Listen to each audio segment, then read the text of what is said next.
ദിവസം എനിക്ക് നിങ്ങളോട് പറയാനായി കർത്താവ് എൻ്റെ ഉള്ളത്തിൽ പ്രകാശിപ്പിച്ച ഒരു ദൈവവചന ഭാഗത്തിലേക്ക് ഞാൻ നിങ്ങളുടെ ശ്രദ്ധ ക്ഷണിക്കുന്നു. അതിനാധാരമായി നമുക്ക് 3 വാക്യങ്ങൾ പ്രാരംഭമായി വായിക്കണമേ. ഹോശേയ പ്രവാചകൻ്റെ പുസ്തകം 1-ാമത്തെ അധ്യായത്തിൻ്റെ 3-ാമത്തെ വാക്യം, 2-ാമത്തെ അധ്യായത്തിൻ്റെ 14-ാമത്തെ വാക്യം, അതോടൊപ്പം തന്നെ 3-ാം അധ്യായത്തിൻ്റെ 2-ാം വാക്യം. പ്രാരംഭമായി 1-ാം അധ്യായത്തിൻ്റെ 3-ാം വാക്യം ഒന്ന് വായിച്ചാട്ടെ. അങ്ങനെ അവൻ ചെന്ന് ഡിബ്ലേമിന്റെ മകളായ ഗോമേറിനെ പരിഗ്രഹിച്ചു. 2-ാം അധ്യായത്തിന്റെ 14-ാം വാക്യം. അതുകൊണ്ട് ഞാൻ അവളെ വശീകരിച്ച് മരുഭൂമിയിൽ കൊണ്ടുചെന്ന് അവളോട് ഹൃദ്യമായി സംസാരിക്കും. 3-ാം അധ്യായത്തിന്റെ 2-ാം വാക്യം. അങ്ങനെ ഞാൻ അവളെ 15 വെള്ളിക്കാശിനും 1.5 ഹോമേർ യവത്തിനും മേടിച്ചു. മതി, ഒരു നിമിഷം കൂടെ നമ്മുടെ കണ്ണുകളെ ദൈവസന്നിധിയിൽ അടയ്ക്കാം. ഈ വായിച്ച വേദഭാഗങ്ങളിൽ കൂടെ കർത്താവ് ഇന്ന് ഇവിടെ ഇരിക്കുന്ന നമ്മളോടും ഈ ദേശത്തോടും അവിടുത്തെ ആലോചന അറിയിക്കേണ്ടതിന് ഒരു നിമിഷം പ്രാർത്ഥനയിൽ എല്ലാവരും സഹായിക്കണമേ. കർത്താവ് നമ്മുടെ കണ്ണുകളെ തുറക്കട്ടെ, ഹൃദയങ്ങളെ തുറക്കട്ടെ. ദൈവവചനത്തിൻ്റെ വാതിലുകൾ കർത്താവ് ഇന്ന് നമ്മുടെ മധ്യത്തിൽ തുറന്ന് അവിടുന്ന് നമ്മളോട് സംസാരിക്കേണ്ടതിന് വേണ്ടി ദൈവകരങ്ങളിലേക്ക് ഏൽപ്പിക്കാം. സ്വർഗീയ പിതാവേ, അവിടുത്തെ വചനത്തിൻ്റെ മുൻപാകെ ഞങ്ങൾ അടുത്തു വരുന്നു. തിരുവചനത്തിലെ സത്യങ്ങളെ കാണേണ്ടതിന്, അത്ഭുതങ്ങളെ കാണേണ്ടതിന് ഞങ്ങളുടെ കണ്ണുകളെ തുറക്കണമേ എന്ന് പ്രാർത്ഥിക്കുന്നത് പോലെ ഇന്ന് രാത്രിയിലും ഞങ്ങളുടെ കണ്ണുകളെ തുറന്ന് ഹൃദയദൃഷ്ടി പ്രകാശിച്ച് തിരുവചനത്തിൻ്റെ സത്യങ്ങൾ മനസ്സിലാക്കി അതിൻ പ്രകാരം ജീവിതങ്ങളെ സമർപ്പിക്കുവാൻ കർത്താവ് കരുണ ചെയ്യണമേ. ഈ ശബ്ദപരിധിയിൽ ഞങ്ങളെ ശ്രദ്ധിക്കുന്ന ചില ഹൃദയങ്ങളോട് കർത്താവ് വ്യക്തമായി ഇന്ന് രാത്രിയിലും ഇടപെടണമേ എന്ന് പ്രാർത്ഥിക്കുന്നു. പ്രാർത്ഥന അവിടെ നിന്ന് കേട്ടതിനായി നന്ദി. യേശു കർത്താവിൻ നാമത്തിൽ തന്നെ ആമേൻ. ഒരു പഴയ നിയമ പ്രവാചക പുസ്തകത്തിൽ നിന്നാണ് നമ്മൾ വാക്യങ്ങൾ വായിച്ചത്. സ്വാഭാവികമായിട്ടും നമ്മുടെ ഹൃദയത്തിൽ കടന്നുകൂടാൻ സാധ്യതയുള്ള ചോദ്യം, ഒരു സുവിശേഷ യോഗത്തിന് പഴയ നിയമത്തിലെ പ്രവചനം എത്രത്തോളം പ്രസക്തമാണ്? അത് ഞാൻ പ്രാരംഭത്തിലെ പറഞ്ഞു തുടങ്ങാം. നമുക്കറിയാവുന്ന ഒരു ചരിത്രം പുതിയ നിയമത്തിൽ ഇങ്ങനെയുണ്ട്. യേശു കർത്താവിൻ്റെ മരണത്തിന് ശേഷം ശിഷ്യന്മാർ പ്രതീക്ഷകളറ്റ് അവരുടെ ആഗ്രഹങ്ങൾ പൂർത്തിയാകാതെ നിരാശയോടെ പാർക്കുന്ന സമയത്ത് യെരുശലേമിൽ നിന്ന് 2 ശിഷ്യന്മാർ എമവസിലേക്ക് പോയ ചരിത്രം നമുക്കറിയാം. ലൂക്കോസിൻ്റെ സുവിശേഷം 24-ാം അധ്യായമാണ് ഞാൻ പറയുന്നത്. ആ വഴിയാത്രയിൽ ഒരുപക്ഷെങ്കിൽ പിന്മാറ്റത്തിൻ്റെ വഴിയെന്നോ അല്ലെങ്കിൽ അവിശ്വാസത്തിൻ്റെ പാതയെന്നൊക്കെ നമുക്ക് പറയാവുന്ന ആ വഴിയെ അവർ പോകുമ്പോൾ അവരെ തേടി യേശു അവരോട് ചേർന്ന് നടക്കുക. യേശു അവരോട് ചേർന്ന് നടക്കുന്ന അവർക്ക് യേശുവിനെ മനസ്സിലായില്ല. അവർ തമ്മിൽ തർക്കിച്ച് വാദിച്ചു കൊണ്ടാണ് പോകുന്നതെന്ന് ആ വേദഭാഗത്ത് പറയുന്നു. എന്തുവാണ് തർക്കവിഷയം? തർക്കവിഷയം യേശുവിൻ്റെ മരണം. അവർ പ്രതീക്ഷിച്ചത് മെസ്സിഹയാണ് യേശുവെന്ന്. പക്ഷേ പ്രതീക്ഷകൾക്ക് വിപരീതമായി അപ്രതീക്ഷിതമായ സമയത്ത് യേശുവിൻ്റെ മരണം അവർക്ക് ഉൾക്കൊള്ളാൻ കഴിയുന്നില്ല. യേശു ചേർന്ന് നടന്ന് അവരുടെ സംസാരത്തിലേക്ക് പ്രവേശിച്ചിട്ട് ആ വാക്യത്തിൽ പറയുന്നത് ഇങ്ങനെയാണ്: യേശു തന്നെക്കുറിച്ച് മോശ മുതൽ പ്രവാചക പുസ്തകങ്ങളിൽ പറഞ്ഞിരിക്കുന്നത് അവർക്ക് വ്യാഖ്യാനിച്ചു കൊടുത്തു. ഏത് പുസ്തകമാ? മോശയുടെ പുസ്തകം എന്ന് പറഞ്ഞാൽ പഴയ നിയമത്തിലെ ആദ്യത്തെ 5 പുസ്തകം. പിന്നീട് പ്രവാചക പുസ്തകം. യേശുവിനെ പറ്റി പ്രവാചക പുസ്തകത്തിൽ പറഞ്ഞിട്ടുണ്ട്. അത് വ്യാഖ്യാനിച്ചു കൊടുത്തു. ആ യാത്ര മുന്നോട്ട് പോയി.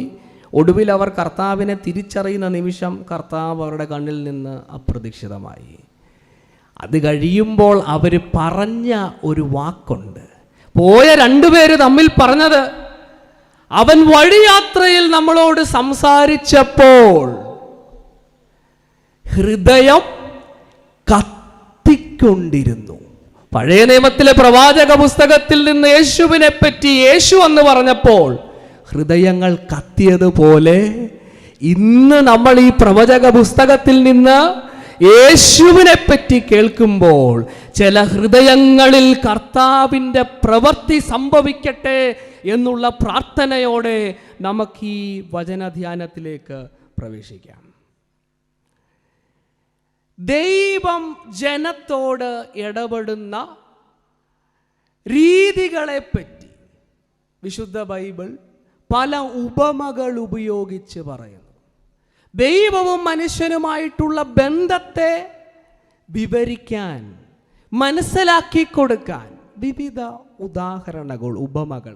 ഒരെണ്ണം ഞാൻ പറഞ്ഞാൽ, നമുക്കറിയാവുന്ന ഏറ്റവും പ്രസിദ്ധമായൊരു സങ്കീർത്തനമുണ്ട്. 23-ാം സങ്കീർത്തനം കാണാതറിയാത്ത ആരും കാണത്തില്ല, കുഞ്ഞുങ്ങൾക്ക് തന്നെ അറിയാം. യഹോവ എൻ്റെ, ആരും പറയുന്നില്ല, യഹോവ എൻ്റെ, എന്താണ് ആ വാക്കിൻ്റെ അർത്ഥം? ഒരു ഇടയനും ആടും തമ്മിലുള്ള ബന്ധം പോലെ ദൈവവും മനുഷ്യരുമായി അല്ല, ദൈവവും തൻ്റെ ജനവുമായി ബന്ധപ്പെടുന്നു എന്ന് പറഞ്ഞു കൊടുക്കുകയാണ്. അപ്പന് മക്കളോട് കരുണ തോന്നുന്നത് പോലെ യഹോവയ്ക്ക് തൻ്റെ, അർത്ഥം അപ്പനും മക്കളും തമ്മിലുള്ള ബന്ധത്തെ എടുത്തിട്ട്, ഇടയനും ആടും തമ്മിലുള്ള ബന്ധത്തെ എടുത്തിട്ട് ദൈവം മനുഷ്യനോട് ഒരു ബന്ധത്തിലേക്ക് വരുന്നതിനെ വരച്ച് കാണിക്കുന്ന ചിത്രങ്ങൾ അനവധി ബൈബിളിൽ കാണാം. അതിലേറ്റവും ഉന്നതമായ, അല്ലെങ്കിൽ മനുഷ്യബന്ധങ്ങളിൽ ഏറ്റവും ഇൻറ്റിമേറ്റായ, ഏറ്റവും അടുത്ത ആഴത്തിലുള്ള ബന്ധം ഭാര്യയും ഭർത്താവും തമ്മിലുള്ള ബന്ധം, ഹസ്ബൻഡ് ആൻഡ് വൈഫ് റിലേഷൻസ്. ഇത് ഞാൻ പറയുമ്പോൾ, ഈ കാലഘട്ടത്തിൽ ഇത് പ്രസംഗിക്കുമ്പോൾ അതിന് വളരെയധികം കുറച്ചിൽ വന്നിരിക്കുന്ന ഒരു കാല. അവിശ്വാസം കടന്നുകൂടി പല നിലയിൽ കുടുംബ ബന്ധങ്ങൾ തകർന്ന് തരിപ്പണമാകുന്ന ഒരു കാലഘട്ടമാണിത്. പക്ഷെങ്കിൽ ദൈവം ഏദനിൽ മനുഷ്യനെ കുടുംബ ബന്ധത്തിലേക്ക്, സ്ത്രീയെയും പുരുഷനെയും കുടുംബ ബന്ധത്തിലേക്ക് പ്രവേശിപ്പിക്കുമ്പോൾ താൻ ആഗ്രഹിച്ചത് ഏറ്റവും ഇൻറ്റിമേറ്റായ, അടുത്ത ബന്ധം അതായിരിക്കണം. അതുകൊണ്ട് തന്നെ വിശുദ്ധ ബൈബിളിൽ, പുതിയ നിയമത്തിലുമുണ്ട്, പഴയ നിയമത്തിലും പലയിടങ്ങളിൽ ദൈവം തൻ്റെ ജനത്തോട് ഇടപെടുന്ന ആ ബന്ധത്തെ വിശദീകരിക്കുമ്പോൾ ദൈവം ഈ കുടുംബത്തിൻ്റെ ഭാര്യാഭർത്തൃ ബന്ധത്തെ എടുക്കുന്ന വാക്യങ്ങൾ അനവധിയുണ്ട്. ഒരു ഉദാഹരണം ഞാൻ പറയാം. യെശയ്യാ പ്രവാചകന്റെ പുസ്തകം 54-ാം അധ്യായത്തിൻ്റെ 2-ാം വാക്യം, 5-ാം വാക്യം ഇങ്ങനെ വായിക്കുന്നു. ദൈവം തന്നെ പറ്റി പറയുന്നത് ഇങ്ങനെയാണ്: നിന്റെ സൃഷ്ടാവാകുന്നു നിന്റെ ഭർത്താവ്. മനസ്സിലാവുന്നുണ്ടോ? ദൈവം ജനത്തോട് പറയാ, സൃഷ്ടാവ്, നിന്നെ സൃഷ്ടിച്ച ദൈവം ഒരു ഭർത്താവിനെ പോലെ ഒരു ബന്ധം, ഒരു അടുത്ത ബന്ധം നിന്നുമായിട്ട് പുലർത്താൻ ആഗ്രഹിക്കുന്ന ദൈവമാണ്. പല വാക്യങ്ങൾ ഇതിനോട് ചേർന്ന് കിടക്കുന്ന വാക്യങ്ങൾ ഞാൻ ഇനി പറയാതെ, ഈ പഴയ നിയമ പുസ്തകങ്ങളിൽ പലയിടത്ത് കിടക്കുന്ന ഭാര്യ-ഭർത്തൃ ബന്ധം, ദൈവം ജനവുമായിട്ടുള്ള ബന്ധം, ഇതിൻ്റെ ഏറ്റവും നല്ല വിവരണം, നല്ലെന്ന് പറഞ്ഞാൽ ദ ബെസ്റ്റ് പോർട്രയൽ, ഏറ്റവും നല്ല ചിത്രീകരണം ഹോശയ്യാ പ്രവാചകന്റെ പുസ്തകത്തിലാണ്. അതാണ് നമ്മൾ ഇന്ന് എടുത്തിരിക്കുന്നത്. ഹോശയ്യാ പ്രവാചകന്റെ പുസ്തകത്തിൽ ഏറ്റവും നല്ലതെന്ന് പറയുമ്പോൾ അത് വായിച്ചാൽ ഏറ്റവും വേദനയുണ്ടാക്കുന്ന ഒരു കാര്യം കൂടെയാണ് പറഞ്ഞു വരുന്നത്. വായനക്കാരുടെ കണ്ണ് നനയ്ക്കുന്ന പോലെ കേൾവിക്കാരൻ്റെ ഹൃദയം അലിക്കുന്ന നിലയിൽ ആണ് ഈ പുസ്തകത്തിലെ കാര്യങ്ങൾ പറഞ്ഞിരിക്കുന്നത്. എന്താ ഇത്രയും വേദന ഉണ്ടാക്കുന്നതെന്ന് ചോദിച്ചാൽ, ഈ പ്രവചനം നടക്കുന്ന കാലഘട്ടത്തെപ്പറ്റി 1-2 കാര്യം ഞാൻ പറയാം. ഒരു 2-3 മിനിറ്റിൽ പറഞ്ഞിട്ട് മുന്നോട്ട് പോകാം. ഈ ഹോശയ്യാ പ്രവാചകൻ പ്രവചിക്കുന്ന കാലം ക്രിസ്തുവിന് മുൻപ് 8-ാം നൂറ്റാണ്ടിലെ പ്രവാചകന്മാരുടെ കൂട്ടത്തിൽ പെടുന്ന ഒരു പ്രവാചകനാണ് ഹോശയ്യാവ്. ആ കാലഘട്ടത്തിൻ്റെ പ്രത്യേകത, സമാധാനം ദേശത്തുണ്ട്, സമൃദ്ധി ദേശത്തുണ്ട്. ഈ സമൃദ്ധിയും സമാധാനവും ഉണ്ടാകുമ്പോൾ ആത്മീയത എങ്ങോട്ട് പോകും? മേളോട്ട് പോകുമോ? ആത്മീക അധപ്പതനം സംഭവിച്ചൊരു കാലം. ഈ പ്രവചനം താൻ പ്രവചിക്കുന്നത് ഇസ്രായേലിനോടാ. ഈ ഇസ്രായേൽ എന്ന് പറയുമ്പോൾ, ഇസ്രായേലിൽ 10 ഗോത്രമുണ്ടായിരുന്നു. അത് 2ആയിട്ട് വിഭജിക്കപ്പെട്ടു. ചരിത്രം ദൈവമക്കൾക്കറിയാം. 10 ഗോത്രമടങ്ങുന്ന നോർത്തേൺ കിങ്ഡം, 2 ഗോത്രമടങ്ങുന്ന യഹൂദ. ഇവിടെ ഹോശയാവ് പ്രവചിക്കുന്നത് 10 ഗോത്രമടങ്ങുന്ന വടക്കൻ രാജ്യത്തോടാ. എന്തോ ഈ വടക്കൻ രാജ്യത്തിൻ്റെ പ്രത്യേകത എന്ന് ചോദിച്ചാൽ, ദൈവം ആരാധനയ്ക്ക് വേണ്ട ക്രമീകരണം ചെയ്തത് യെരൂശലേമില. ദേവാലയം യെരൂശലേമില്ല. യഹൂദനെ സംബന്ധിച്ചിടത്തോളം ആലയത്തിൽ ഒരുമിച്ച് കൂടി വർഷത്തിൽ കുറഞ്ഞത് 3 തവണയെങ്കിലും ആരാധിക്കണം. പക്ഷെ ഈ വടക്കൻ രാജ്യത്തിലെ ജനം, രാജ്യം വിഭജിക്കപ്പെട്ടതോടെ ആരാധനയ്ക്കുള്ള വരവ് നിന്നു. ആരാധനയ്ക്ക് വരവ് നിൽക്കാൻ കാരണം അവിടുത്തെ രാജാവ് തന്നെ മുൻകൈ എടുത്ത്, നിങ്ങൾ ഇനി അത്രയും ദൂരമൊന്നും പോണ്ട, ഇവിടെ തന്നെ ആരാധനയ്ക്കുള്ള ബദൽ സംവിധാനം. അവിടെ ആലയം, ഇവിടെയും കുട്ടിയാലയം. അവിടെ ദൈവത്തിന് ആരാധന, ഇവിടെ കുട്ടി വിഗ്രഹങ്ങൾ. അവിടെ ഒരിടത്ത് ആരാധന, ഇവരെ 2 ആരാധന. എല്ലാ സൗകര്യവും ജനത്തിന് ഒരുക്കി കൊടുത്ത്, നിങ്ങൾ ഇനി പോണ്ട, ഇവിടെ ആരാധിച്ചാൽ മതി. ആരാധന ഇവിടെ തുടങ്ങി. ജനം ഇപ്പോൾ യെരൂശലേമിൽ പോയി ദൈവത്തെ ആരാധിക്കുന്നില്ല.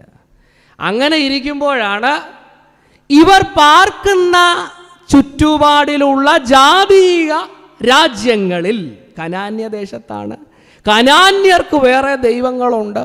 അതിലേറ്റവും പ്രസിദ്ധനായ ഒരാളുണ്ട്, നമുക്കറിയാം, ബാൽ ദൈവത്തിൻ്റെ ആരാധനയെപ്പറ്റി നമ്മൾ കേട്ടിട്ടില്ലേ? അപ്പം ബാലിൻ്റെ ആരാധന എന്തിനാന്ന് ചോദിച്ചാൽ, ഇവരുടെ വിശ്വാസം അനുസരിച്ച് ബാലിന് ആരാധന കൊടുത്താൽ മഴ കൃത്യസമയത്ത് പെയ്യും, കൃഷിയിൽ നല്ല വിളവുണ്ടാകും. അങ്ങനെ കൃഷിയിൽ വിളവുണ്ടായാൽ സമ്പത്ത് വീണ്ടും വർദ്ധിക്കും. ഇങ്ങനെ ബാലിനെ ആരാധിക്കുന്ന ഒരു വലിയ കൂട്ടം ഇവരുടെ ചുറ്റുമുണ്ട്. ഇവരെ യഹൂദയിൽ പോയി, അല്ല യെരൂശലേമിൽ പോയി ദൈവത്തെ ആരാധിക്കുന്നതിന് പകരം ആരുടെ കൂടെ കൂടി? ചുറ്റുമുള്ള ജാതികൾ ആരാധിക്കുന്ന ബാലിനോടുകൂടെ കൂടി. എങ്ങനെ ആയിരിക്കും കൂടിയത്? നിങ്ങളൊന്ന് ഊഹിച്ചാൽ മതി. 1 വർഷം മഴ വരാൻ താമസിച്ചപ്പോൾ അവർ കൂടുള്ളവരെന്ത് പറഞ്ഞു? സഹോദരന്മാരെ, ഞങ്ങളുടെ കൂടെ പോരെ, ഞങ്ങളുടെ ദൈവത്തെ ആരാധിച്ചാൽ മഴ ഉടൻ പെയ്യും. ഇവർ പറഞ്ഞില്ല, അങ്ങനെ പറ്റത്തില്ല, ജസ്റ്റ് വന്ന് നോക്ക്, നിങ്ങളുടെ ദൈവത്തെ ആരാധിച്ചോ, കൂട്ടത്തിൽ ഞങ്ങളുടേത് കൂടെ, എല്ലാം കൂടെ ഒരുമിച്ച് ഒരു അവിയൽ രീതിയിലുള്ള ആരാധന. യഹോവയും ഇരിക്കട്ടെ, കാളക്കുട്ടിയും ഇരിക്കട്ടെ, കൂട്ടത്തിൽ ബാലും കൂടി ഇരിക്കട്ടെ എന്നുള്ള നിലയിലുള്ള ആരാധന. എന്തോ സംഭവിച്ചു. ഈ നോർത്തേൺ കിങ്ഡം, അല്ല 10 ഗോത്രമടങ്ങുന്ന ഇസ്രായേൽ ദൈവത്തിൻ്റെ കൽപ്പനയുടെ ലംഘനത്തിലൂടെ ദൈവത്തിൽ നിന്ന് ദൂരേക്ക് പോയി. എന്തുവായിരുന്നു ദൈവത്തിൻ്റെ കൽപ്പന? 10 കൽപ്പന നമുക്കറിയാലോ. കൽപ്പനകളുടെ ഒന്നാമത്തത് ഞാനല്ലാതെ. ഇപ്പം ഞാനല്ലാതെ എന്ന് പറയാൻ പറ്റത്തില്ല, കൂടെ വേറെയും ദൈവങ്ങളായി. 2-മത്തെ കൽപ്പന എന്തുവായിരുന്നു? സ്വർഗത്തിലുള്ളതിൻ്റെയോ ഭൂമിയിലുള്ളതിൻ്റെയോ ഭൂമിക്ക് കീഴെ വെള്ളത്തിലുള്ളതിൻ്റെയോ പ്രതിമകൾ പാടില്ല എന്ന് കൽപ്പനയിരിക്കെ അതിൻ്റെ ലംഘനം നടത്തിക്കൊണ്ട് അന്യ ദൈവങ്ങളെ ആരാധിക്കാൻ, ബിംബങ്ങളെ, പ്രതിമകളെ ആരാധിക്കാൻ ജനം പോയ ഒരു കാലഘട്ടം. ഇങ്ങനെ ദൈവത്തിൽ നിന്ന് മറ്റ് ദൈവങ്ങളുടെ പുറകെ പോയതിനെ ഈ പുസ്തകം വിളിക്കുന്നത് സ്പിരിച്വൽ അഡൽട്ടറി. അഡൽട്ടറി എന്ന് പറഞ്ഞാൽ പരസംഗം, വ്യഭിചാരം, ആത്മീക വ്യഭിചാരം. ഹോശേയ പ്രവാചകന്റെ പുസ്തകം 1-ാം അധ്യായം 2-ാം വാക്യം ഇങ്ങനെയാണ് വായിക്കുന്നത്: യഹോവയെ വിട്ടുമാറി ദേശം കഠിന പരസംഗം ചെയ്തിരിക്കുന്നു. മനസ്സിലാവുന്നുണ്ടോ? ഈ പുസ്തകത്തിന്റെ പശ്ചാത്തലമാണ് ഞാൻ പറഞ്ഞത്. ജനം കഠിന പരസംഗം, ദൈവത്തെ വിട്ടുപോകുന്ന ഒരു കാലഘട്ടത്തിലാണ് പ്രവാചകനോട് ദൈവത്തിൻ്റെ ആലോചന. നമ്മൾ വായിച്ചത് 3 വാക്യങ്ങളാണ് 1, 2, 3 അധ്യായങ്ങളിൽ നിന്ന്. ബൈബിൾ കൊണ്ടുവന്നവർ വെട്ടമൊക്കെ നല്ല നിലയിൽ അങ്ങ് പുറകുവരെയും ഉണ്ട്. ബൈബിൾ തുറന്ന് ആ അധ്യായങ്ങളിലേക്ക് നോക്കണം, എന്നെങ്കിലും ഞാൻ ഈ പറഞ്ഞു വരുന്ന കാര്യം മനസ്സിലാവത്തുള്ളൂ. സാധാരണഗതിയിൽ ഇരിക്കുന്നത് പോലെ ഇരുന്നാൽ എന്തോ ആണെന്ന് അവസാനം പിടികിട്ടാതെ പോവും. എല്ലാവരും ബൈബിളുള്ളവർ ബൈബിൾ എടുത്ത് 1-ാമത്തെ അധ്യായത്തിലേക്ക് വരണം. 1-ാമത്തെ അധ്യായത്തിൽ നമ്മൾ വായിച്ചത് അതിൻ്റെ 3-ാമത്തെ വാക്യം. 3-ാമത്തെ വാക്യം ഇങ്ങനെയാണ് പറയുന്നത്. ഹി വെന്റ്, 3-ാമത്തെ വാക്യം, അങ്ങനെ അവൻ ചെന്ന് ഡിപ്ലേമിൻ്റെ മകളായ ഗോമറിനെ പരിഹരിച്ചു. ഇംഗ്ലീഷിൽ എഴുതിയേക്കുന്ന വാക്കിൻ്റെ അർത്ഥം ഇങ്ങനെ: അതുകൊണ്ട് താൻ പോയി ഗോമറിനെ എടുത്തു എന്നുള്ള വാക്കാണ്. He went and took ഗോമർ. ഈ ആദ്യത്തെ 3 അധ്യായത്തിൽ നമ്മൾ കാണുന്നത് ഹോശേയ എന്ന് പറയുന്ന പ്രവാചകന്റെ ജീവിതത്തെയാണ് നമ്മൾ കാണുന്നത്. ജീവിതത്തെ കാണുമെന്ന് പറയുമ്പോൾ സാധാരണ പ്രവചന പുസ്തകങ്ങളിൽ സംഭവിക്കുന്നത് പ്രവാചകൻ നിന്നുകൊണ്ട് ദൂത് പറയും. യഹോവ ഇപ്രകാരം അരുളി ചെയ്യുന്നു എന്ന് പറഞ്ഞു തുടങ്ങി ദൈവാലോചന ജനത്തോട് പറയും. പക്ഷെ ഇവിടെ ഈ ആദ്യത്തെ 2-3 അധ്യായങ്ങളിൽ പ്രവാചകൻ ദൂത് പറയുന്നുണ്ട്. പക്ഷെ അതിനേക്കാളും ഉപരിയായി തൻ്റെ ജീവിതം കൊണ്ട് താൻ ഒരു സന്ദേശം ഇവരോട് പറയാം. എന്തുവാണ് തൻ്റെ ജീവിതത്തിൽ സംഭവിക്കുന്നത്? ഈ പുസ്തകത്തിൻ്റെ ആരംഭം നിങ്ങളെല്ലാവരും എന്നോടൊപ്പം ഒന്ന് ഈ പറയുന്ന കാര്യത്തിൽ ഒന്ന് എൻഗേജ് ചെയ്യണം. ഒരു മനുഷ്യൻ്റെ ജീവിതത്തിൽ ഏറ്റവും സന്തോഷം നൽകുന്ന ഒരു ദിവസം കല്യാണ ദിവസമായിരിക്കും. ആണോ? ഇതിൻ്റെ ആരംഭവും ഒരു പ്രവാചകന്റെ കല്യാണത്തോടെ തുടങ്ങുന്ന പുസ്തകമാണ് ഹോശേയ പ്രവാചകന്റെ പുസ്തകം. പക്ഷെ സാധാരണഗതിയിൽ നമ്മളൊരു കല്യാണത്തിൻ്റെ ആലോചന നടത്തുമ്പോൾ A to Z കാര്യങ്ങൾ അന്വേഷിച്ച്, പ്രത്യേകിച്ചും അവളുടെ സ്വഭാവം എങ്ങനുണ്ട്, ഗുണനിലവാരം എങ്ങനുണ്ട് എന്നൊക്കെ അന്വേഷണം നടത്തും പണ്ട്. ഇപ്പം അങ്ങനല്ല. ഇപ്പം പഠിത്തം എവിടെ, ജോലി എവിടെ, പിന്നെ വിദേശത്ത് വല്ലതും ആണോ, അങ്ങനാണോ, അങ്ങനെയൊക്കെയാണ്. പക്ഷെ അതും പോയി. ഇപ്പം അതൊന്നും അല്ല. ഇപ്പം പിള്ളേർ തന്നെ കണ്ടെത്തി പേരൻസിൻ്റെ അടുത്ത് കൊണ്ടുവരുന്ന ഒരു നിലയിലേക്ക് പോകുന്നുണ്ട്. നമ്മുടെ ഇടയിലൊന്നും അങ്ങനെ ഇല്ലെന്നാണ് എൻ്റെ വിശ്വാസം. എന്തുവാണേലും വിവിധ കാര്യങ്ങൾ നോക്കി ആലോചിച്ചാണ് കല്യാണം നടത്തുന്നത്. പക്ഷെ ഇവിടെ ഈ ഹോശേയ എന്ന് പറയുന്ന പ്രവാചകന്റെ ജീവിതത്തിൽ കല്യാണത്തിൻ്റെ സമയമായപ്പോൾ പെൺകുട്ടിയുടെ യോഗ്യത ദൈവം തന്നെ പറഞ്ഞു.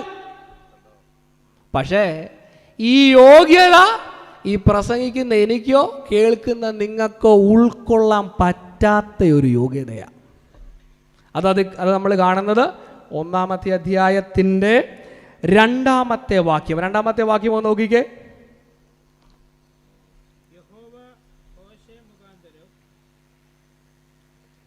പറഞ്ഞോ, വായിച്ചോ.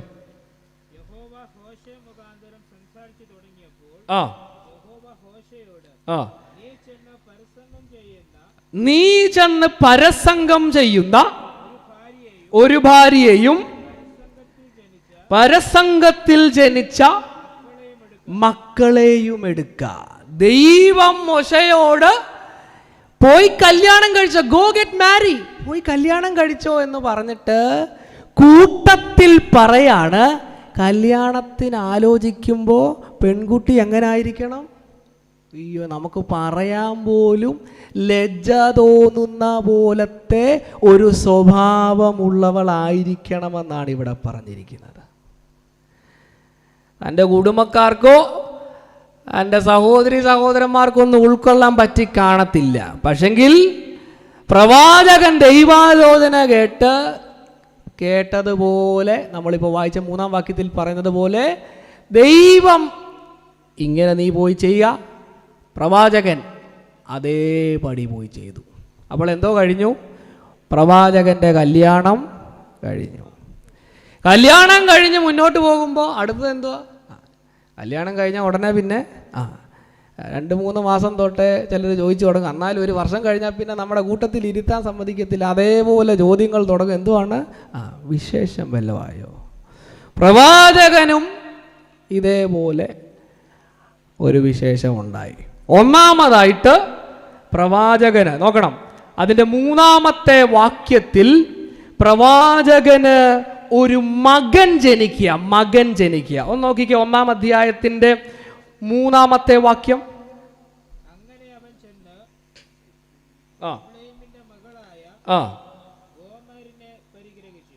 അടുത്ത ഭാഗം. അവൾ ഗർഭം ധരിച്ച് അവന് ഒരു മകനെ പ്രസവിച്ചു. അപ്പൊ 1-ാമത്തെ കുഞ്ഞ് മകനാണ്. ആൺകുഞ്ഞ് ജനിച്ചു. ഈ മക്കൾ ജനിക്കുമ്പോൾ അമ്മയപ്പന്മാർക്ക് പേരിനെ പറ്റിയുള്ള പല ചർച്ചകൾ നടക്കും. പ്രത്യേകിച്ചും ജനിക്കുന്നതിന് മുൻപ് തന്നെ ഏറെക്കുറെ അമ്മയപ്പൻ്റെ മനസ്സിൽ പേര് കാണും. ആണാണെങ്കിൽ ഇങ്ങനെ, പെണ്ണാണെങ്കിൽ ഇങ്ങനെ പേരുകൾ കാണും. ഇവിടെ പക്ഷേ പ്രവാചകന് ജനിച്ച 1-ാമത്തെ കുഞ്ഞിന് പേരിടാൻ ഇവർക്ക് സമ്മതമില്ല. ഇവിടെ പ്രവാചകൻ ദൈവം നേരിട്ട് പേരെന്തു ചെയ്യണമെന്ന് പറഞ്ഞിട്ടുണ്ട്. നോക്കിക്കേ, 1-ാം അധ്യായത്തിന്റെ 4-ാം വാക്യം നോക്കിക്കേ. എന്താണ് 1-ാമത്തെ മകന്റെ പേര്? യഹോവ അവനോട് അവൻ ഇസ്രായേൽ ദൈവം വിതയ്ക്കുമെന്ന് പേർ വിളിക്കും. 1-ാമത്തെ മകന്റെ പേര് ഇസ്രായേൽ, ജസ്രിയേൽ, ദൈവം വിതയ്ക്കുമെന്നാണ് അതിന്റെ അർത്ഥം. കേൾക്കുന്നുണ്ടോ? എല്ലാരും കേൾക്കുന്നുണ്ടോ? ഇന്നത്തെ നമ്മുടെ പേരിന് അർത്ഥമുണ്ടോ എന്ന് ചോദിച്ചാൽ എനിക്കറിയാം. എൻ്റെ പേരിൻ്റെ അർത്ഥം എന്തുവാന്ന് ഞാനിങ്ങനെ അന്വേഷിച്ചുകൊണ്ടിരിക്കുക. അപ്പോൾ നമ്മളിടുന്ന പേരിന് പ്രത്യേകിച്ച് അർത്ഥങ്ങളൊന്നും ഉണ്ടാകാറില്ല. പക്ഷെ ദൈവം പറഞ്ഞ പേര് കൃത്യ അർത്ഥമുള്ള പേരാ. അർത്ഥം ഇതാണ്: ദൈവം വിതയ്ക്കും. വിതയ്ക്കുമെന്ന് പറഞ്ഞാൽ അനുഗ്രഹം വിതയ്ക്കുന്ന കാര്യമല്ല. ദൈവം പറയാ ന്യായവിധി വിതയ്ക്കും. ഈ രാജ്യത്തെ ഞാൻ ചിതറിപ്പിച്ച് കളയും. പല സ്ഥലങ്ങളിലേക്ക് ഇവരെ വിതയ്ക്കും. രാജ്യങ്ങളിൽ ചിതറിപ്പിച്ച് ചിഹ്നിച്ച് കളയും. ഓർത്ത് നോക്കിക്കേ, കല്യാണം കഴിച്ചത് പരസംഗം ചെയ്യുന്നൊരു സ്ത്രീ. 1-ാമത്തെ മകന് പേര് ന്യായവിധി വിതയ്ക്കും. കഴിഞ്ഞില്ല, കുറച്ച് കഴിഞ്ഞപ്പോൾ 2-ാമതൊരു കുഞ്ഞൂടെ ജനിച്ചു. 2-ാമത്തെ കുഞ്ഞ് പെൺകുഞ്ഞാണ്. അത് നമ്മൾ അതിൻ്റെ 6-ാമത്തെ വാക്യത്തിൽ കാണുന്നുണ്ട്. അവൾ പിന്നെയും ഗർഭം ധരിച്ച് ഒരു മകളെ പ്രസവിച്ചു. ഈ തവണയും പേരാര് പറഞ്ഞു? ദൈവം പറഞ്ഞു. പേരെന്തുവാ? ലോ-റുഹാമ. അതിൻ്റെ അർത്ഥം കരുണ ലഭിക്കാത്തവൾ. എന്തിനാ അങ്ങനെ പേരിട്ടെ? ദൈവം പറയാ, ഞാൻ ഇനി ജനത്തെ സ്നേഹിക്കത്തില്ല, അതുകൊണ്ട് നിന്റെ മോന്റെ പേര് സ്നേഹിക്കാത്തവൾ, ലോ-റുഹാമ. അങ്ങനെ 2-ാമത്തെ കുഞ്ഞിൻ്റെ കാര്യവും കുറച്ച് കഴിഞ്ഞപ്പോൾ 3-ാമതൊരു കുഞ്ഞ് ജനിക്കുക. 3-ാമത്തത് ആൺകുഞ്ഞാണ്. അതിനിട്ട പേര് 9-ാമത്തെ വാക്യം നോക്കിക്കേ. അപ്പോൾ യഹോവ അവന് ലോ അമ്മി, എന്റെ ജനമല്ല എന്ന് പേർ വിളിക്കും. എങ്ങനെയുണ്ട്? 3-ാമത്തെ ആൺകുഞ്ഞിന്റെ പേര് ലോ അമ്മി, എൻ്റെ ജനമല്ല എന്ന് പേർ വിളിക്കണം. ഇസ്രായേൽ ഇനി തൊട്ട് എൻ്റേതല്ലെന്നുള്ള അർത്ഥം. ഇനിയും പ്രിയ ദൈവമക്കളെ, ഞാനിത് ഇത്രയും പറഞ്ഞു പോകുമ്പോൾ നിങ്ങൾ ഒരു നിമിഷം എന്നോടൊപ്പം ആ പ്രവാചകൻ്റെ വീട്ടിലേക്കൊന്ന് വന്നേ. എങ്ങനെയുണ്ട് ആ വീട്? ദൈവത്തിൻ്റെ ആലോചന കൃത്യം കേട്ട പ്രവാചകൻ, അതേപടി അനുസരിച്ച പ്രവാചകന്റെ ജീവിതം നിങ്ങളൊന്ന് നോക്കിക്കേ. ആ കുടുംബത്തിൽ ചെന്നാൽ തകർന്ന് തരിപ്പണായില്ലേ? നമ്മുടെ ഇവിടുത്തെ ഒരു പ്രവാചകൻ അങ്ങനെ ആണെങ്കിൽ നമ്മൾ എന്തോ പറയും? അപ്പൻ എങ്ങനുണ്ട്? പ്രവാചകന, പേരുകെട്ട പ്രവാചകൻ. അമ്മയോ പ്രോസ്റ്റിറ്റ്യൂട്ട്, വേശ്യ. മക്കളോ? യോ, ഒരു ദിവസം വൈകിട്ട് യോഗം കഴിഞ്ഞ് ഹോശേയ വീട്ടിൽ ചെന്നു. മോനെ വിളിക്കുക, ജസ്രിയേലേ ഇങ്ങ് വന്നേടാ എന്ന് പറയുമ്പോൾ ന്യായവിധി ഇങ്ങ് വരാൻ. ഓർത്ത് നോക്കിക്കേ. ലോ-റുഹാമ, മോളെ വിളിക്കുക. എന്തോ അതിൻ്റെ അർത്ഥം? എനിക്ക് നിന്നോടൊരു സ്നേഹവും ഇല്ല. അന്തരീക്ഷം കണ്ടോ കുടുംബത്തിൻ്റെ? 3-ാമത്തെ പേര് ഞാൻ ആ മകനെ പറ്റി ഒന്ന് ചിന്തിച്ചത് വായിച്ചപ്പോൾ, ലോ അമ്മി നീ എൻ്റേതല്ലെന്ന് പറഞ്ഞാൽ ഈ ഭാര്യ എന്തോ ചെയ്യുന്നവളാ? മനസ്സിലാവുന്നുണ്ടോ? മുഖത്ത് നോക്കി കുഞ്ഞിനെ ലോ അമ്മി എന്ന് വിളിക്കുമ്പോൾ പല അർത്ഥങ്ങൾ അതിനുണ്ട്. തകർന്നുപോയ, നിരാശ നിറഞ്ഞ ഒരു കുടുംബ പശ്ചാത്തലത്തിലേക്ക് പ്രവാചകൻ തീർന്നു. ഒരു പ്രഭാഷകൻ തൻ്റെ ഭാവനയിൽ പറഞ്ഞൊരു കാര്യം ഞാൻ ഇതിനോട് ചേർത്ത് പറയാം. വെള്ളിയാഴ്ച ദിവസം യോഗം, ഫാസ്റ്റിംഗ് പ്രയർ രാവിലെ. അപ്പോൾ ജനം ഫാസ്റ്റിംഗ് പ്രയറിന് വേണ്ടി പ്രവാചകൻ പാർക്കുന്ന ഹാളിലേക്ക് ചെന്ന്, ഹാളിനോട് ചേർന്ന് പാർസനേജ് ഉണ്ട്. പ്രവാചകൻ അവിടെ ചെന്ന് പ്രവാചകന്റെ അടുത്ത് ജനം ഒന്നിച്ചുകൂടി ദൂത് കേൾക്കുക, ആലോചന കേൾക്കുക. അപ്പം പ്രവാചകൻ ദൂത് പറഞ്ഞു, ജനമേ, യഹോവ ഇപ്രകാരം പറയുന്നു, നിങ്ങൾ കഠിന പരസംഗം ചെയ്ത ജനമാന്ന് പറയുമ്പോൾ ഈ കേൾക്കുന്ന ജനം തിരിച്ചു പറഞ്ഞുവെന്നാണ് ഒരു ഭാവന. പരസംഗം ചെയ്തത് ഞങ്ങളല്ല, നിന്റെ ഭാര്യയാണ്. അങ്ങനെ ആ ശുശ്രൂഷകനെ പോലും അപമാനിക്കുന്ന നിലയിൽ ഒരു തകർന്ന അനുഭവത്തിലേക്ക് തൻ്റെ ജീവിതം കൂപ്പുകുത്തുന്ന ഒരനുഭവം. ഇത് കേട്ടുകൊണ്ടിരിക്കുമ്പോൾ തന്നെ ഇത്രയും പറഞ്ഞപ്പോൾ എത്ര പേരുടെ മനസ്സിൽ കൂടെ ഒരു ചിന്ത പോയി, എന്നാലും അങ്ങനൊക്കെ ദൈവം പ്രവാചകനോട് പറയാമോ? ചിന്തിച്ചോണ്ടുണ്ടോ? Why did God do this? ഒരു പ്രവാചകന്റെ ജീവിതം എന്തിനാ ഇങ്ങനെ തകർത്തെ? ചിന്തിച്ചവരുണ്ടോ? സ്വാഭാവികമായിട്ട് അതാണ് ചോദ്യം. വായിക്കുമ്പോൾ നമ്മുടെ ഹൃദയത്തിൽ വേദനയുണ്ടാകും. ദൈവത്തിൻ്റെ കൽപ്പന, ഗോ ആൻഡ് മാരി, നീ പോയി കല്യാണം കഴിക്കുക, ഇന്നതുപോലെ ആയിരിക്കണം, അതേപടി അനുസരിച്ച പ്രവാചകന്റെ കുടുംബം തകർന്ന് തരിപ്പണാകുക. ചോദ്യം ഇരിക്കുക, why did God do this? എന്തുകൊണ്ടാ ദൈവം ഇങ്ങനെ ചെയ്തേ? സത്യത്തിൽ നിങ്ങൾ എന്നോടൊപ്പം വരണം. ഇനി ഞാൻ ഈ സന്ദേശത്തിൻ്റെ പ്രസക്ത ഭാഗങ്ങളിലേക്ക് കടക്കുക. നമ്മുടെ എല്ലാവരുടെയും മനസ്സിലെ ചോദ്യം, ദൈവം എന്തുകൊണ്ട് ഇങ്ങനെ ചെയ്തു? പക്ഷെ സത്യത്തിൽ ഈ പുസ്തകം വായിക്കുന്ന വായനക്കാരാകുന്ന നമ്മുടെ ഹൃദയത്തിൽ അല്ല, അന്ന് ഇസ്രായേലിൽ പാർക്കുന്ന ജനം ഹോശേയാവിനെ കാണുമ്പോൾ ദൈവം എന്തുകൊണ്ട് ഇങ്ങനെ ചെയ്തു എന്ന് ചോദിക്കുന്നതിന് പകരം ചോദിക്കേണ്ട ചോദ്യം, ഹോശേയാവേ, നിനക്കെങ്ങനെ ആ സ്ത്രീയെ സ്നേഹിക്കാൻ പറ്റി? ഹോശേയ, നിനക്കെങ്ങനെ ആ മലിനപ്പെട്ട സ്ത്രീയെ നിന്റെ ഭാര്യയാക്കാൻ തോന്നി? അതുകൊണ്ടല്ലേ ഇങ്ങനെയൊക്കെ നിനക്ക് ഇപ്പൊ പറ്റിയേ? അതാണ് ശരിയായ ചോദ്യം. എന്തിനാ അത് ചോദിക്കുന്നതെന്നറിയാമോ?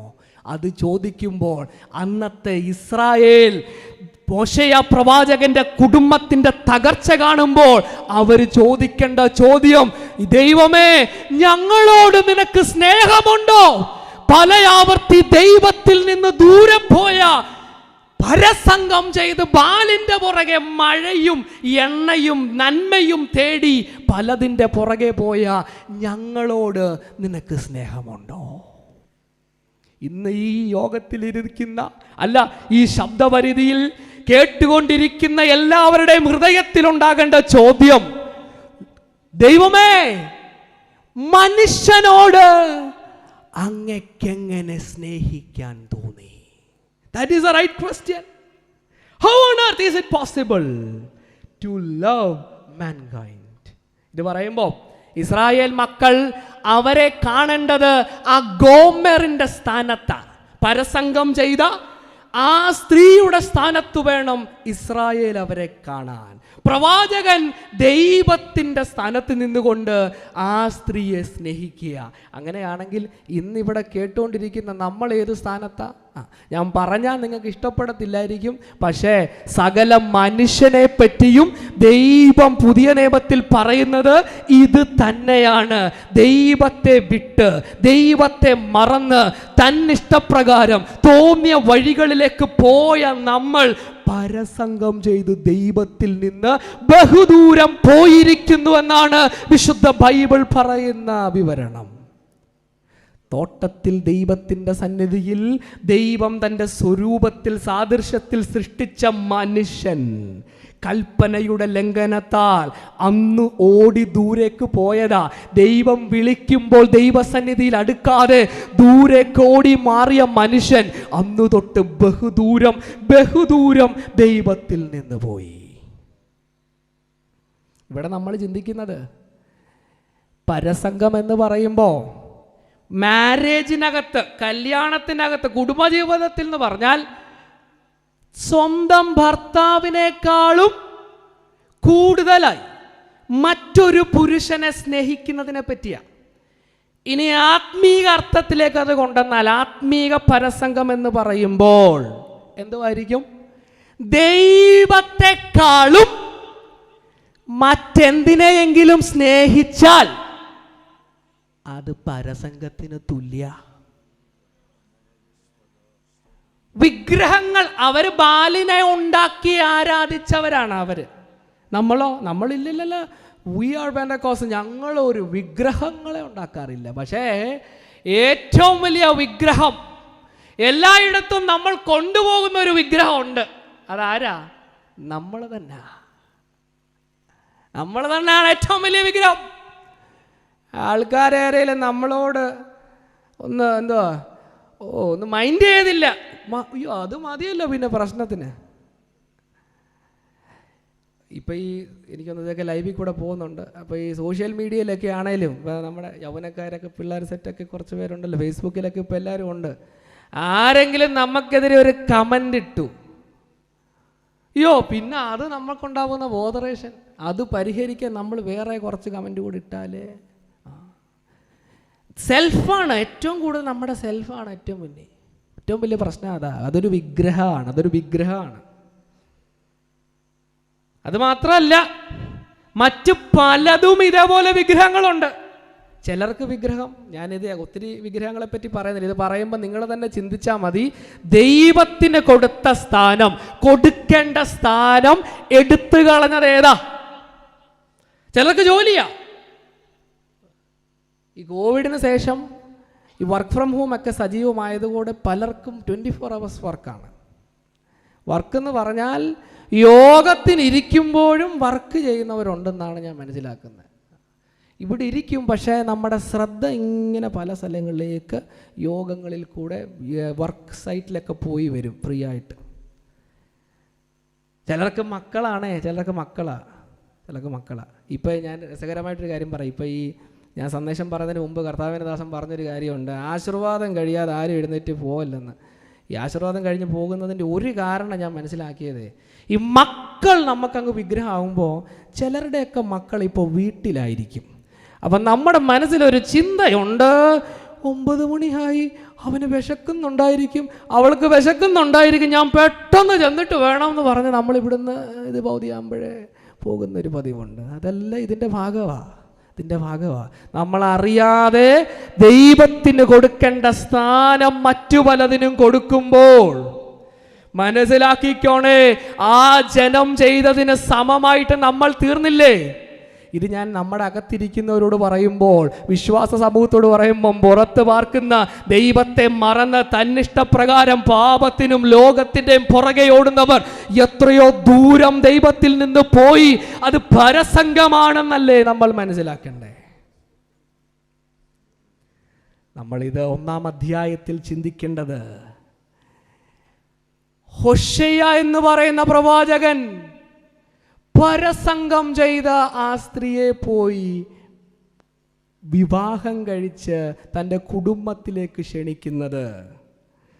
നമ്മൾ പുതിയ നിയമത്തിൻ്റെ വെളിച്ചത്തിൽ കാണേണ്ടത്, യേശു ക്രിസ്തു പാപത്തിൽ ജീവിക്കുന്ന മനുഷ്യനെ തേടി വരുന്നതാണ് നമ്മൾ കാണേണ്ടത്. God in human form. ആദിയിൽ ഉണ്ടായിരുന്നു, ദൈവത്തോടൊപ്പം ഉണ്ടായിരുന്നു, ദൈവമായിരുന്നുവെന്ന് യോഹന്നാൻ പറയുന്നു 1-ാം അധ്യായത്തിൽ. എന്നിട്ട് 14-ാം വാക്യത്തിൽ പറയുന്നത്, ആദിയിൽ ഉണ്ടായിരുന്ന വചനം, ദൈവമായിരുന്ന വചനം ജഡമെടുത്ത് മനുഷ്യനായി ഞങ്ങളുടെ ഇടയിൽ പാർത്തു. എന്തിനു വേണ്ടിയാണെന്നറിയാമോ? കാണാതെ പോയ ചിലതിനെ ദൈവത്തിൽ നിന്ന് ദൂരേക്ക് പോയ ചിലരെ തേടി വന്ന യേശുവിനെ നമ്മൾ അവിടെ കാണണം. യേശു കർത്താവ് തന്നെ തൻ്റെ ജീവിതത്തിൻ്റെ ദൗത്യമെന്ന വണ്ണം പറഞ്ഞൊരു വാക്യം ഇങ്ങനെയാണ്: കാണാതെ പോയതിനെ തിരഞ്ഞു രക്ഷിപ്പാൻ മനുഷ്യപുത്രൻ വന്നിരിക്കുന്നു. ഇന്ന് രാത്രിയിൽ ഈ സന്ദേശം കേൾക്കുമ്പോഴും ദൈവത്തിൽ നിന്ന് ദൂരേക്ക് പോയ ചിലരെ അന്വേഷിച്ചുകൊണ്ട് ഈ കല്യാണിമുക്ക്, ഈ റാന്നി ദേശത്തിലും യേശു വന്നിട്ടുണ്ട്. പാപത്തിന്റെ പുറകെ ദൈവത്തെ മറന്ന് ദൂരേക്ക് പോകുന്ന മനുഷ്യ, നിനക്ക് വേണ്ടി മനുഷ്യനായി അവതരിച്ച ദൈവപുത്രന്റെ സ്നേഹത്തെ കാണാതെ പോകല്ലേ. യുവസഭയുടെ ഭാഗമായിരിക്കുന്നവർ സുവിശേഷത്തിൽ വിശ്വസിച്ചവരുടെ ഹൃദയത്തിൽ സന്തോഷം കൊണ്ട് നിറയണം. അതിക്രമങ്ങളാൽ മരിച്ച നമ്മളെ കരുണാസമ്പന്നനായ ദൈവം സ്നേഹിച്ചതല്ലേ സുവിശേഷത്തിൽ കൂടെ നമ്മൾ പ്രാപിച്ചത്.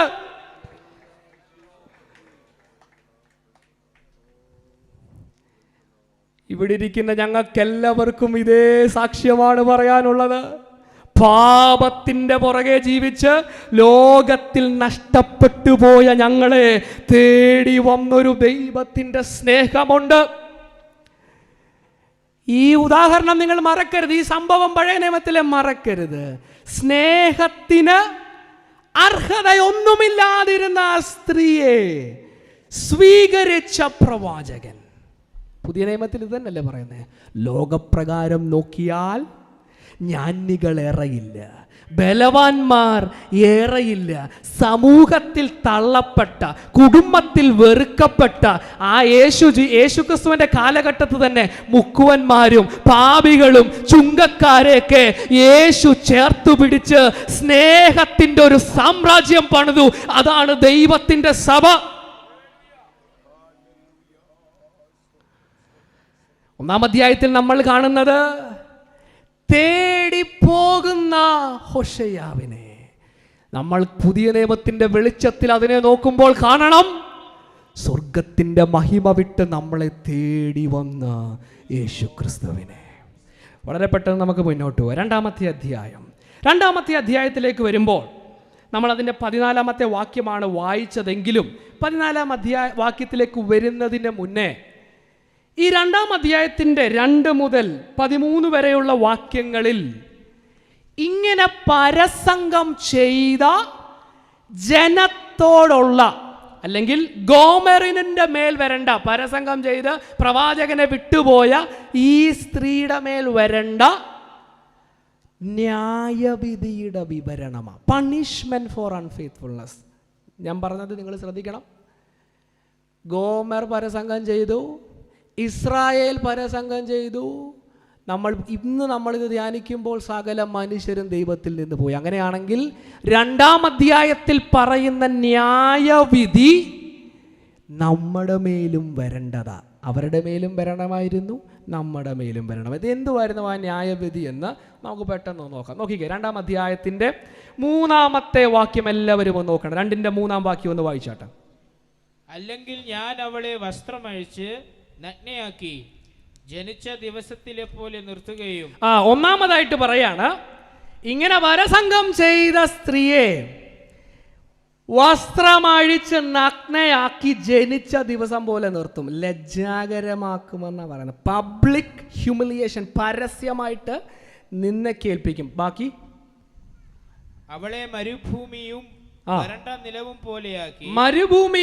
നിലവും പോലെയാക്കി ദാഹം കൊണ്ട് മരിപ്പിക്കുകയും. വെള്ളം കിട്ടാതെ മരുഭൂമി പോലെ അവളായി ദാഹം കൊണ്ട് മരിക്കും. അടുത്തത് 6-ാമത്തെ വാക്യം നോക്കിക്കേ. അതുകൊണ്ട് ഞാൻ നിന്റെ വഴിയെ മുള്ളുകൊണ്ട് വേലി കെട്ടി അടയ്ക്കും. അടുത്ത പണിഷ്മെന്റ്, അടുത്ത ന്യായവിധി, നീ ഇങ്ങനെ പരസംഗം ചെയ്തത് കൊണ്ട് നിന്റെ വഴിയെ മുള്ളുകൊണ്ട് വേലി കെട്ടി അടയ്ക്കും. ഇനി 10-ാം വാക്യം നോക്കിക്കേ. ഇപ്പോൾ ഞാൻ അവളുടെ ജാരന്മാർ കാക്കെ അവളുടെ നാണിടത്തെ അനാവൃതമാക്കും, ആരും അവളെ എന്റെ കയ്യിൽ നിന്നും വിടുവിക്കും. അവസാനമായിട്ട് പറയാം, ആരും അവളെ എൻ്റെ കയ്യിൽ നിന്ന് വിടുവിക്കാൻ പറ്റാതെ വണ്ണം എൻ്റെ കോപത്തിൻ്റെ കരം അവൾക്കെതിരെ വരും. ശ്രദ്ധിക്കണം, ദൈവത്തെ വിട്ടുപോയ ജനത്തിൻ്റെ മേൽ വരേണ്ട ന്യായവിധി അല്ല, പ്രവാചകനെ വിട്ടുപോയ ഗോമറിന്റെ മേൽ വരേണ്ട ന്യായവിധി ഇന്ന് നമ്മൾ ധ്യാനിക്കുമ്പോൾ ദൈവത്തെ വിട്ട് ബഹുദൂരം പോയ സകല മനുഷ്യരുടെ മേലും ദൈവത്തിൻ്റെ ന്യായവിധിയുണ്ട്. പക്ഷെങ്കിൽ നമ്മൾ ഇവിടെ 14-ാം വാക്യമാണ് പ്രാരംഭത്തിൽ വായിച്ചത്. 14-ാം വാക്യം ഒന്ന് വായിക്കണം എല്ലാവരും. ഇനി 14-ാമത്തെ വാക്യം ഒന്ന് ശ്രദ്ധിക്കണം. അതുകൊണ്ട് ഞാൻ അവളെ വശീകരിച്ച് മരുഭൂമിയിൽ കൊണ്ടുചെന്ന് അവളോട് ഹൃദ്യമായി സംസാരിക്കും. നിങ്ങളൊന്ന് ശ്രദ്ധിച്ചേ.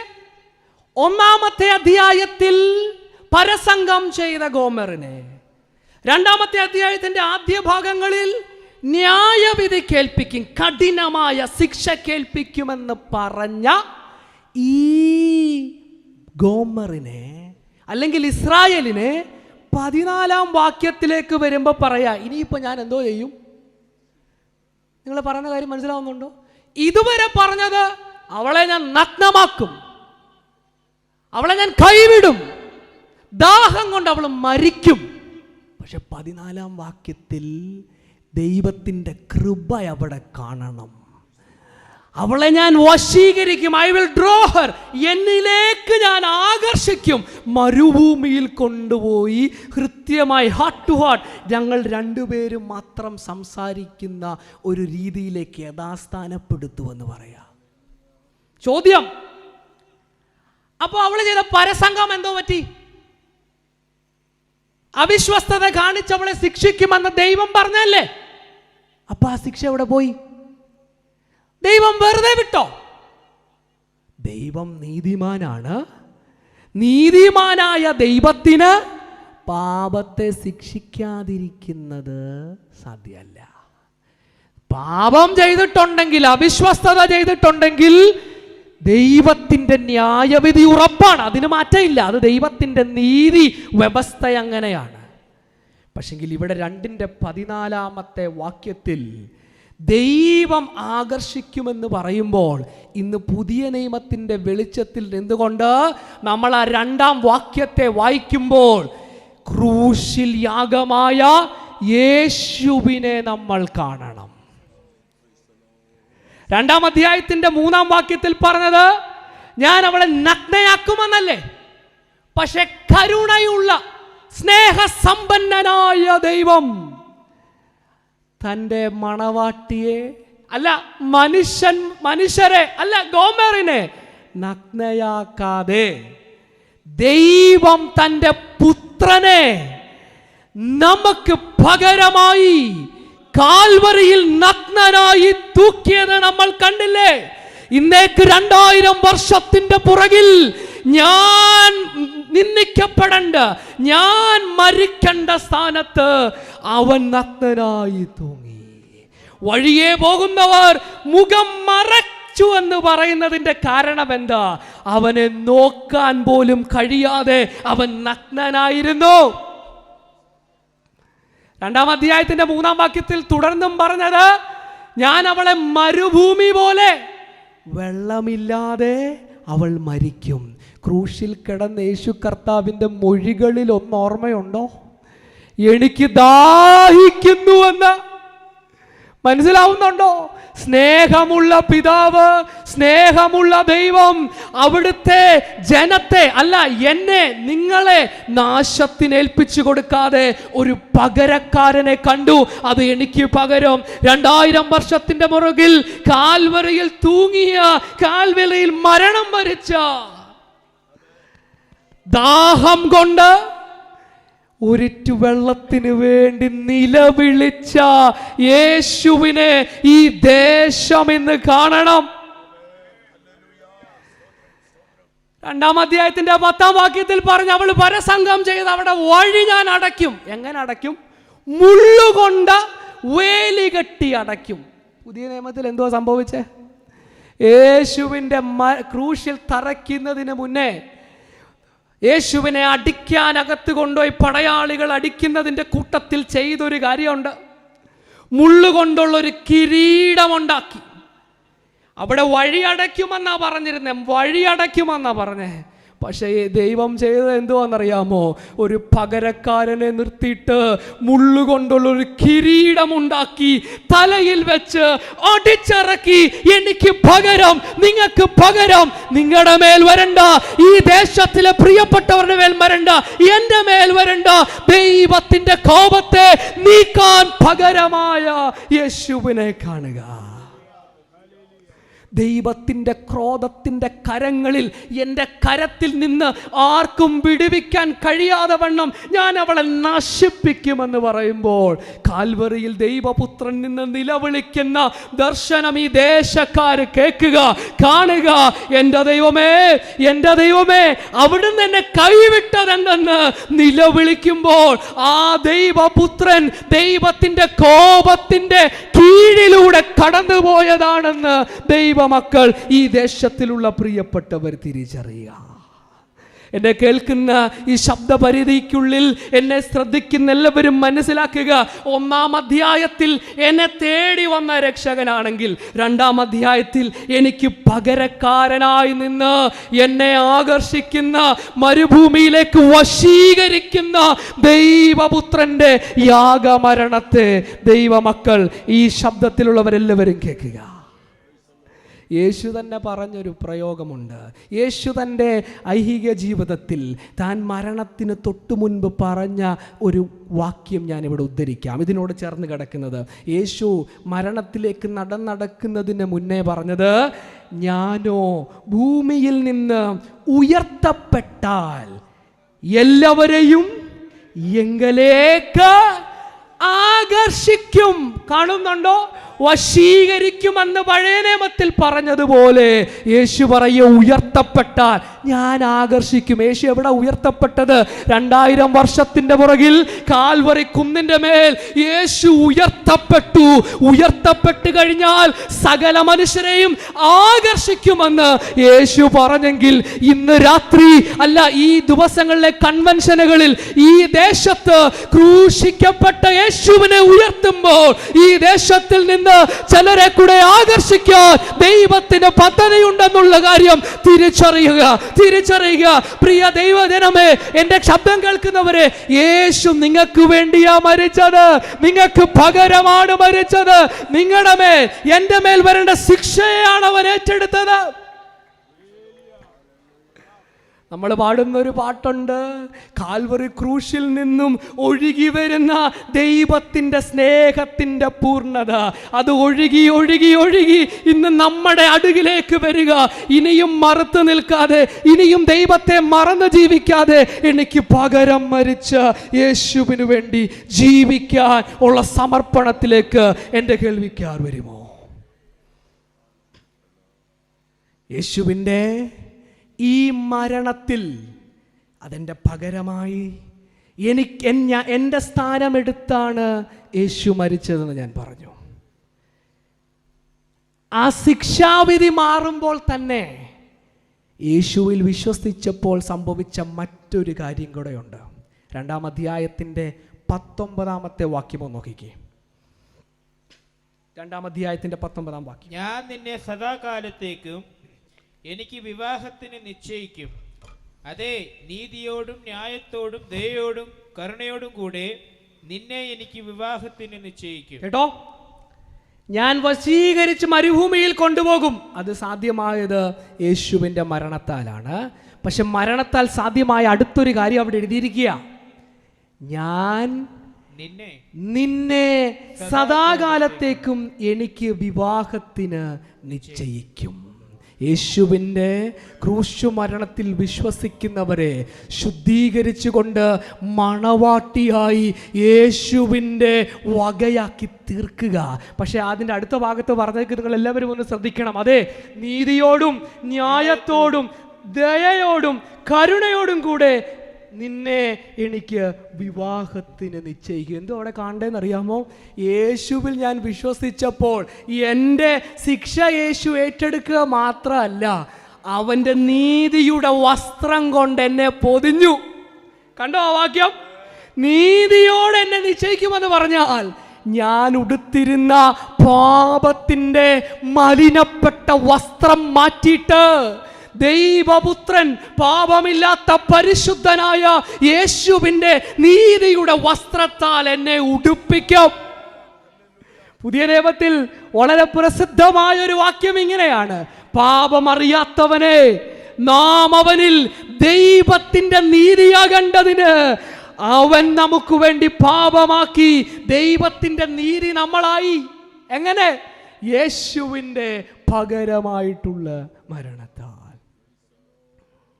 2-ാം അധ്യായത്തിൽ അപ്പോൾ നമ്മൾ കാണുന്നത്, എനിക്ക് പകരം തകർന്ന്, എനിക്ക് പകരം എൻ്റെ ശിക്ഷയെ ഏറ്റെടുത്ത് എന്നെ നീതിയുടെ വസ്ത്രമുടിപ്പിച്ച് എന്നെ വിവാഹ നിശ്ചയം ചെയ്ത യേശുവിൻ്റെ ദർശനം അവിടെ കാണുക. അടുത്തതായിട്ട് 3-ാമത്തെ അധ്യായത്തിലേക്ക് നമുക്ക് വളരെ പെട്ടെന്ന് വരാം. 3-ാമത്തെ അധ്യായം അതിൻ്റെ 2-ാം വാക്യമാണ് നമ്മൾ വായിച്ചത്. 1-ാം വാക്യം കൂടെ ചേർത്ത് വായിച്ചോട്ടെ. 1-2 വാക്യം. അനന്തരം യഹോവ എന്നോട്, ഇസ്രായേൽ മക്കൾ അന്യദേവന്മാരോട് ചേർന്ന് മുന്തിരിയടകളിൽ ഇഷ്ടപ്പെട്ടിട്ടും യഹോവ അവരെ സ്നേഹിക്കുന്നത് പോലെ നീ ഇനിയും ചെന്ന് ഒരു ജാരനാൽ സ്നേഹിക്കപ്പെട്ട് വ്യഭിചാരിണികളായിരിക്കുന്ന സ്ത്രീയെ സ്നേഹിച്ചുകൊണ്ടിരിക്കുക എന്ന് കൽപ്പിച്ചു. അങ്ങനെ ഞാൻ അവളെ 15 വെള്ളിക്കാശിന് 1.5 ഹോമേർ യവത്തിന് മേടിച്ചു. കേൾക്കണം. ഇതുവരെ നമ്മൾ ചിന്തിച്ച ഹോശേയ എന്ന് പറയുന്ന പ്രവാചകന്റെ ജീവിത ചരിത്രത്തിലെ ഏറ്റവും ദുഃഖമുളവാക്കുന്ന ചില വാക്യങ്ങളാണ് നമ്മൾ ഇവിടെ വായിച്ചത്. എന്തുവാ സംഭവം? 1-ാമത്തെ അധ്യായത്തിൽ താൻ ചെന്ന് ഒരു സ്ത്രീയുമായി വിവാഹബന്ധത്തിൽ വന്നു. പക്ഷെങ്കിൽ ആ സ്ത്രീ ഗോമർ കുടുംബത്തിൽ വിശ്വസ്തയായി പാർക്കാതെ വീണ്ടും പല പുരുഷന്മാരുടെ പുറകെ, ജാരന്മാരുടെ പുറകെ, മറ്റ് പുരുഷന്മാരുടെ പുറകെ പോവുക. 3-ാമത്തെ അധ്യായത്തിലേക്ക് വരുമ്പോൾ വീണ്ടും ദൈവത്തിൻ്റെ ആലോചന. എന്തുവാ ദൈവാലോചന? നീ ഇനിയും ചെന്ന് ജാരനാൽ സ്നേഹിക്കപ്പെട്ട വ്യഭിചാരിണിയായ ഒരു സ്ത്രീ, ആ സ്ത്രീ 1-ാം അധ്യായത്തിലെ ഗോമർ എന്ന് പറയുന്ന തൻ്റെ സ്വന്തം ഭാര്യയാ. ശ്രദ്ധിക്കണം, എത്രയോ ലജ്ജാകരമാണത്. സ്വന്തം ഭർത്താവ് ഭാര്യയെ തേടി മറ്റു പുരുഷന്മാരുടെ അടുത്ത് ചെല്ലുക. ഒടുവിൽ അവൻ കണ്ടെത്തി മറ്റൊരു പുരുഷന്റെ കൂടെ താൻ പാർക്കുക. ആ പുരുഷൻ പറഞ്ഞു, നിനക്ക് ഞാൻ വേണേ വിൽക്കാം, ഒരു അടിമയുടെ കൂലി തന്നാ മതി. പാപം പ്രവാചകന് കൊടുക്കാൻ പൈസ ഇല്ല. പ്രവാചകൻ കൊടുത്തത് അവിടെ എഴുതിയിട്ടുണ്ട് 2-ാം വാക്യത്തിൽ. 15 വെള്ളിക്കാശും. മൊത്തം കൊടുക്കാൻ വെള്ളിക്കാശ് കയ്യിലില്ലാത്തത് കൊണ്ട് അന്നത്തെ വ്യവസ്ഥ അനുസരിച്ച് ബാക്കി യവം കൂടെ ചേർത്ത് ആ സ്ത്രീയെ, തൻ്റെ ഭാര്യയെ അവിശ്വസ്തത കാണിച്ച് തന്നെ വിട്ടുപോയ സ്ത്രീയെ മടക്കി തൻ്റെ ഭവനത്തിലേക്ക് കൊണ്ടുവരുവാൻ വില കൊടുക്കുക. എത്രയോ നിന്നയിൽ കൂടായിരിക്കാം ഒരു പക്ഷെങ്കിൽ പോയത്. ഇത് ഞാൻ ആദ്യം പറഞ്ഞതുപോലെ ഹോശേയാവിന് ഇങ്ങനെ സംഭവിച്ചു എന്ന് പറയുമ്പോൾ, ഹോശേയാവിനെ സംബന്ധിച്ച് തനിക്ക് ഒരടിമയുടെ വില കൊടുത്താൽ മതിയായിരുന്നു. അത് 15 വെള്ളിക്കാശും കുറച്ച് യവം കൂടെ കൊടുത്തപ്പോൾ തനിക്ക് കിട്ടി. പക്ഷെ ദൈവത്തിന് മാനവരാശിയെ വിടുവിക്കാൻ പരസംഗം ചെയ്ത് ദൈവത്തിൽ നിന്ന് ദൂരേക്ക് പോയ എന്നെയും നിങ്ങളെയും വീണ്ടെടുക്കാൻ താൻ കൊടുത്ത വില കേവലം 15 വെള്ളിക്കാശല്ല, തൻ്റെ സ്വന്തം പുത്രന്റെ ജീവനാണ്, തൻ്റെ സ്വന്തം പുത്രന്റെ രക്തമാണ് ഈ വീണ്ടെടുപ്പിന് താൻ വിലയായി കൊടുത്തത്. യേശു പറഞ്ഞ വാക്കുകൾ ഞാനിവിടെ ഉദ്ധരിക്കുന്നു. മനുഷ്യപുത്രൻ ശുശ്രൂഷ ചെയ്യിപ്പാനല്ല, ശുശ്രൂഷിപ്പാനും അനേകർക്കു വേണ്ടി തൻ്റെ ജീവനെ മറുവിലയായി കൊടുത്തു. പത്രോസിന്റെ ലേഖനത്തിൽ നമുക്കറിയാമെന്ന് നമ്മൾ സാധാരണ കൂട്ടിയെന്നൊരു വാക്യമുണ്ടല്ലോ. വ്യർത്ഥവും പിതൃപാരമ്പര്യവുമായുള്ള നിങ്ങളുടെ നടപ്പിൽ നിന്ന് നിങ്ങളെ വീണ്ടെടുത്തത് പൊന്ന് വെള്ളി മുതലായ അഴിഞ്ഞു പോകുന്ന വസ്തുക്കൾ കൊണ്ടല്ല. അടുത്ത ഭാഗം അറിയാവുന്നവർ ഒരുമിച്ച് പറഞ്ഞേ, ക്രിസ്തുവെന്ന് നിർദോഷവും നിഷ്കളങ്കവുമായ കുഞ്ഞാടിന്റെ വിലയേറിയ രക്തം കൊണ്ട് വീണ്ടെടുത്തു. കേൾക്കണം, ഈ ദേശത്തിലുള്ള ഇതിനകത്തിരിക്കുന്നവർ ശരിക്കും ശ്രദ്ധിക്കുക. എന്തിൽ നിന്നാണ് യേശു വീണ്ടെടുത്തത്? ന്യായപ്രമാണത്തിന്റെ ശാപത്തിൽ നിന്ന്, പാപത്തിന്റെ കുറ്റത്തിൽ നിന്ന്, പോരാ, പാപത്തിന്റെ ശക്തിയിൽ നിന്ന്, പിശാചിന്റെ അടിമത്തത്തിൽ നിന്ന് സ്വതന്ത്രമായി വിലക്ക് വാങ്ങിയതാണ് യേശുവിന്റെ രക്തം. ഇതെന്നെ കേട്ടുകൊണ്ടിരിക്കുമ്പോൾ പാപത്തിന് ഒരാസക്തിയുണ്ട്, ഒരു അഡിക്റ്റീവ് പവറുണ്ട്. ഒരു തവണ ചെയ്താൽ വീണ്ടും വീണ്ടും ചെയ്ത് അതിൽ നിന്നെ കുരുക്കി നിന്നെ ചങ്ങലയിട്ട് ബന്ധിക്കുന്നത് പോലെ അതിൻ്റെ അടിമയാക്കുന്ന പാപത്തിൻ്റെ ശക്തിയെ ജയിക്കാൻ യേശുവിൻ്റെ സുവിശേഷത്തിന് കഴിയും. സുവിശേഷത്തിൻ്റെ കേൾവിയിൽ, സുവിശേഷത്തിൽ വിശ്വസിക്കുന്ന നിന്നെ സ്വതന്ത്രമാക്കാൻ പുത്രന് കഴിയും. ആ രക്ഷകൻ ഇന്ന് രാത്രി നമ്മുടെ മധ്യത്തിലുണ്ട്. രഹസ്യ പാപ സ്വഭാവങ്ങൾ അല്ല, പണ്ടെപ്പോഴോ ചെയ്ത പാപത്തിന്റെ കുറ്റബോധം ഇന്നും മുന്നോട്ട് ജീവിക്കാൻ കഴിയാതെ ദൈവം എന്നോട് ക്ഷമിക്കുമോ? അല്ല, ഈ കുറ്റം ദൈവം ക്ഷമിക്കത്തില്ലായിരിക്കും. ഒന്ന് നോക്കിക്കേ, ഹോശേയാവ് ചെയ്തത് ഒരു പുരുഷന് ചെയ്യാൻ പറ്റുന്നതാണോ? അല്ല, ആർക്കും ചെയ്യാൻ പറ്റാത്തത് ചെയ്തെങ്കിൽ യേശുവിന്, ദൈവത്തിന് നമ്മളോട് ക്ഷമിക്കാൻ കഴിയും. എത്ര കടുഞ്ചുമപ്പായാലും ഹിമം പോലെ വെളുപ്പിക്കാൻ അവന്റെ പുത്രന്റെ രക്തത്തിന് ശക്തിയുണ്ട്. ഇത് കേട്ടുകൊണ്ടിരിക്കുമ്പോൾ വീണ്ടെടുപ്പ് അനുഭവിച്ച, സുവിശേഷത്തിൽ വിശ്വസിച്ചവരുടെ ഹൃദയത്തിൽ സന്തോഷം കൊണ്ട് നിറയണം. യേശു കർത്താവ്, അല്ല, പൗലോസ് അപ്പോസ്തല പ്രവൃത്തിയിൽ പറഞ്ഞൊരു വാക്യം എൻ്റെ മനസ്സിലേക്ക് പെട്ടെന്ന് വരുന്നത് ഇങ്ങനെയാണ്. സഭയ്ക്ക് ഫെയർവെൽ നൽകി താൻ പോകുമ്പോൾ പറയുന്നത് ഇങ്ങനെയാണ്: തൻ്റെ പുത്രൻ്റെ രക്തത്താൽ സമ്പാദിച്ച സഭ. മനസ്സിലാകുന്നുണ്ടോ? സഭയുടെ ഭാഗമായ ഞാനും നിങ്ങളും ആരാ? ദൈവത്തിൻ്റെ സമ്പാദ്യമാണ്. ആ സമ്പാദ്യത്തിന് മുതൽ മുടക്കിയത് അവിടുത്തെ പുത്രന്റെ രക്തമാണ്. ഹല്ലേലൂയ.